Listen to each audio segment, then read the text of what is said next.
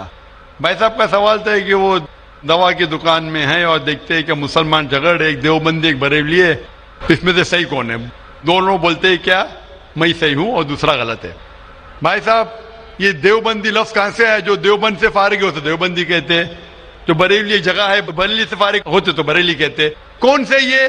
وہ مسلمان سے یہ جو قرآن پہ عمل کرتا ہے, جو قرآن اور صحیح حدیث پہ عمل کرتا ہے, چاہے دیوبندی ہو, بریلوی ہو, ندوی ہو, مدنی ہو, کوئی بھی ہو, کدھر سے بھی ہو, ہندوستانی ہو, امریکن ہو, سعودی ہو, جو قرآن کے پیغام پہ عمل کرے, جو اللہ نے فرمایا اس کے اوپر عمل کرے اور اللہ کے رسول کی صحیح حدیث پہ عمل کرے, وہ صحیح ہے. اسی لیے جاننے کے لیے کون صحیح ہے, آپ کو قرآن مجید تو ترجمے سے پڑھنے پڑے گا. اگر قرآن مجید ترجمے سے نہیں پڑھیں گے تو مشکل ہے جاننے کے لیے کون صحیح ہے کون غلط ہے. تو میری تقریر کی بنیاد تھی یہ. سوال مشکل تھا, جواب بہت آسان ہے. جو قرآن پہ عمل کرے اور اللہ کے رسول کی صحیح حدیث پہ عمل کرے وہ لوگ صحیح ہے.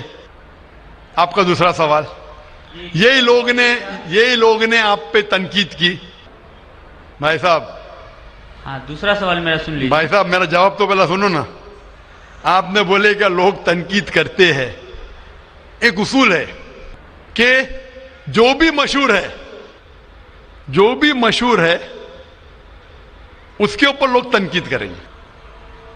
دنیا میں سب سے بہترین انسان کون, دنیا میں سب سے مشہور انسان کون, آدم علیہ السلام سے لے کے آج تک کے ہسٹری میں سب مانتے ہیں کہ سب سے بہترین انسان محمد صلی اللہ علیہ وسلم ہے. نہ ہی مسلمان, غیر مسلمان بھی کہتے ہیں. اگر آپ کتاب پڑھیں گے مائیکل ایچ ہارٹ کی 100 most influential people in history, 100 سب سے زیادہ انفلوئنشیل دنیا میں, نمبر 1 پہ وہ کہتے ہیں محمد صلی اللہ علیہ وسلم. آپ جانتے ہیں سب سے زیادہ کتابیں اگر کوئی انسان کے خلاف لکھی گئی ہے وہی محمد صلی اللہ علیہ وسلم. محمد صلی اللہ علیہ وسلم جیسے نیک آدمی, اچھے آدمی کے بارے میں لوگ نے سینکڑوں ہزاروں کتاب لکھی ہے. تو میں تو ناچیز ہوں, میں تو مقابلے میں ہوئی نا ان کے. اور لوگ خلاف کب لکھتے, مثال کے طور پر محمد صلی اللہ علیہ وسلم جب پیغام پہنچا ہے اپنا, تو اس وقت کئی لوگ تھے جن کے ذاتی زندگی پہ فوراً اثر ہونے لگا. ذاتی زندگی پہ اثر ہونے لگا. کچھ لوگ کی زندگی سدھر گئی, ان لوگ تو ماشاءاللہ ایمان لے کے آئے. کچھ لوگ کا جو کر رہے تھے ان کا نقصان ہونے لگا. جو لوگ قرآن کی بات نہیں مان رہے تھے ان کا نقصان ہونے لگا. تو جو لوگ کا نقصان ہونے لگا وہ لوگ خلاف بات کرنے لگے. تو آپ دیکھیں گے جو بھی مشہور انسان ہیں, میں نہیں کہتا ہوں میں مشہور ہوں, میں تو بات کرنا بھی نہیں جانتا تھا, بچپن سے ہکلاتا تھا.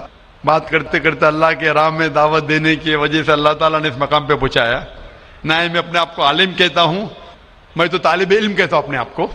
لیکن کیونکہ میں جو بھی بات کہتا ہوں قرآن مجید کے حوالے سے کہتا ہوں, جو بھی بات کہتا ہوں حدیث کا حوالہ دیتا ہوں. آج بھی جو تقریر میں نے کہا حوالہ دیا نا, میں انسان ہوں, غلطی کر سکتا ہوں. غلط ہے تو آپ آ کے بول سکتے. ذاکر بھائی آپ نے جو حوالہ دیا سورہ قمر کا سورہ نمبر 54 آیت نمبر 17, 22, 32, 40 میں نہیں لکھا ہے وَلَقَدْ يَسَّرْنَا الْقُرْآنَ لِلذِّكْرِ فَهَلْ مِن مُدَّكِرٍ, آ کے بولو. تو میں انسان ہوں, غلطی کر سکتا ہوں. اگر کچھ غلط کہتا ہوں اسی لیے سوال جواب کا سیشن ہوتا ہے. لیکن جو لوگ مجھے غلط ثابت نہیں کر سکتے تو ڈھونڈتے ہیں کچھ چیز کو پکڑے جس کو توڑ مروڑ کے پیش کرے, لوگ کے سامنے میرے بارے میں غلط فہمی پیش کرے. میں جانتا ہوں کہ یہاں کے آرگنائزر نے کہا کہ ایک ویڈیو کلپ لوگ عام کر رہے تھے جس میں کیا کہ ذاکر بھائی کہتے ہیں کہ محمد صلی اللہ علیہ وسلم سے مانگنا حرام ہے, محمد صلی اللہ علیہ وسلم کو ماننا حرام ہے. ابھی میں جب قرآن کو چھوڑ کے ویس سے ثابت کر رہا ہوں محمد صلی اللہ علیہ وسلم کو ماننا چاہیے, تو کیا یہ شخص کہہ سکتا ہے کہ محمد صلی اللہ علیہ وسلم کو ماننا حرام ہے؟ اس میں دو چیز ہو سکتی ہے. یہ ویڈیو کلپنگ کی ریکارڈنگ کبھی پیس ٹی وی پہ آئی نہیں. جب میں تقریر کرتا ہوں, بات کرتے ہوں, کوئی بھی ریکارڈنگ کرتے رہتے. ہو سکتا ہے کہ سلپ آف دا ٹنگ ہے, کیا کہ سبقت لسان, یا ہو سکتا ہے کسی نے توڑ مروڑ کے پیش کیا ہے. اور توڑ مروڑ کے پیش کرنا بہت آسان ہے. مثال کے طور پر میں آپ سے پوچھوں گا مسلمان سے کہ جارج بش کیسے انسان ہے, انہوں نے کہا جارج بش اچھے انسان نہیں ہے. میں نہیں کو کاٹ دوں گا, لگے گا جارج بش اچھے انسان ہے.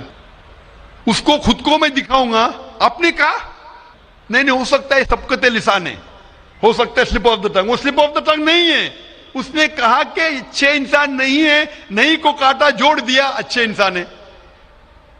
تب سمجھ رہے, بہت آسان ہے. میڈیا